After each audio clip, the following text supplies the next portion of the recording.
دا خان چې د خانانو ستاسې مینه کښې ملنګ وو، په ننګ یې تښتولی د دې خاورې نه په رنګ دی.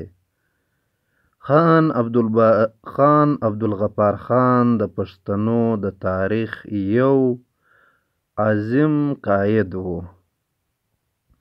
ځکه ورته پښتنو د مینې نه د باچا خان او فخر افغان لقب ورکړی وو. په پښتونخوا کې خلک د بابا په نامراد د باچا خان اخلي. په پښتونخوا کښې خلک د بابا نه مراد د باچا خان اخلي. په هندوستان کښې باچا خان د پرنټر ګاندي په نوم یادیږي، او په ډیلي کښې د باچا خان په نوم خان چوک هم شته. باچا خان په خپل ژوند کښې د برصغیر نه بهر نه و وتلی، ځکه زیات په برصغیر کښې مشهور دی، خو اوس پرې په یورپ او امریکا کښې هم فلمونه جوړیږي او هم پرې ریسرچ کیږي. او ګورو چې قیادت مطلب څه دی. قیادت وایي د یو فرد په نورو باندې اثر په نفسیاتو کښې. قاید نه مراد یو داسې عمل دی چې په کوم کښې د یوې غونډې کښې یو فرد د غونډې نورو کسانو باندې اثر غورځوي چې د غونډې مخصوص مقاصد حل کړل شي.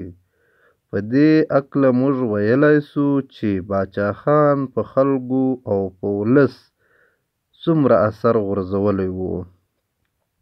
باچا خان بابا په ټولو پښتنو خپل اثر غورځولی وو. په پښتنو کښې یې د تعلیم شعور پیدا کړو.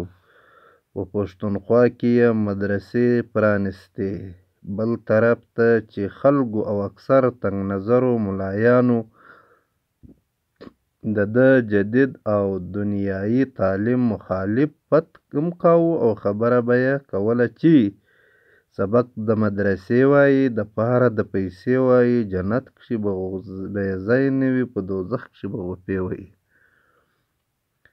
د دوی نه علاوه باچا خان په اولني ځل په پښتنو کښې سیاسي شعور پیدا کړو. د باچا خان نه وړاندې پښتنو جمهوریت، جلسه، احتجاج، ووټینګ، الکشن، د عوامو حقوق او د ریاست فرض نه پېژندل. د باچا خان څنګ په څنګ خدایي خدمتګار ډېرې قربانۍ ورکړې. څوک جلا وطن شو چې پکښې د بولي وډ فنکار شاهرخ خان پلار تاج محمد هم شامل وو. چا پکښې جیلونه چې پکښې زموږ د کورنۍ عبدالعلي خان د رسمیت مردان هم وو، چې 25 کاله یې په جیل کښې تېر کړل. باچا خان 23 کاله په جیل کښې وو. د ډېرو خلکو پکښې شهادت هم نصیب شو، چې څنګه زما د ملګري ندیم احمد ټکر د پښتون کونسل غړي په کلي کښې 80 کسان فرنګیانو شهیدان کړل. چا چې د 1913 کې په ټکر تختبایي مردان کښې جلسه کوله. په ټکر جنګ دی ګولۍ وریږي، ونې پاڼې رژوینه، په ټکر جنګ دی. د زلمو سره باچا خان په زنانو هم ډېر اثر کړی و، او د زنانو ښځو په جلسو کښې د خدایي خدمتګار له اوبه ورکولې. او په 1913 د ټکر د جلسې نه پس په ګوجر کړۍ مردان کښې یو احتجاجي جلوس روان و. سواتي ابۍ یو انګریز پولیس افسر مړ کړ.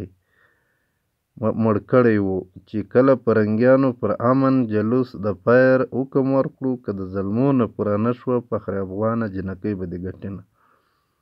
خو نن سبا ریسرچ دا ثابته کړې ده چې د قاید خپلو پیروکارانو سره یو معاشرتي تعلق وي او معاشرتي تعلق شي دواړه ډلې په یو بل اثر ورزوي.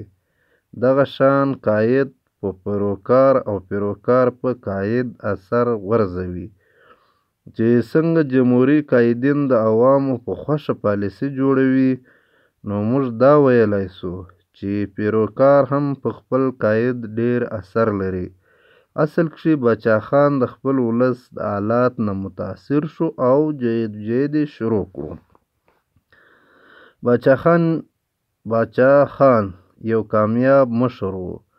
کرک، پیټرک او لوک چې امریکني ماهرین نفسیات وو د هغه د وینا مطابق یو کامیاب مشر کې 8 خصوصیات وي: جذبه، ایمانداري، مشرولي خواهش، خود اعتمادي، قابلیت، تخلیقي صلاحیت، لچک، ماهر په خپل کار کښې. باچا خان کښې د قوم د خدمت جذبه هم وه. شخصیت یې هم بې داغ و. خپل ولس ته یې د پوهې رڼا ورکوله او د خپل قوم د رهنمایي کولو خواهش یې هم و. د فرنګ خلاف یې د جنګېدو او ګټلو اعتماد و. پښتنو ته یې جدید تعلیم ورکولو. قبایلیت یې هم د عدم تشدد د فلسفې بنیاد یې هم کېښود. د باجوړ د قبایلو نه یې تر کلکتې بنګال پورې خپل پیغام رسولو. لچک هم پکښې و او د خلکو په زړه کښې یې د ځای جوړولو مهارت هم لرلو. اول به ماهرینو ویل چې قایدین پیدا شوي دي چې ورته نظریه اعظم انسان ویلی شي.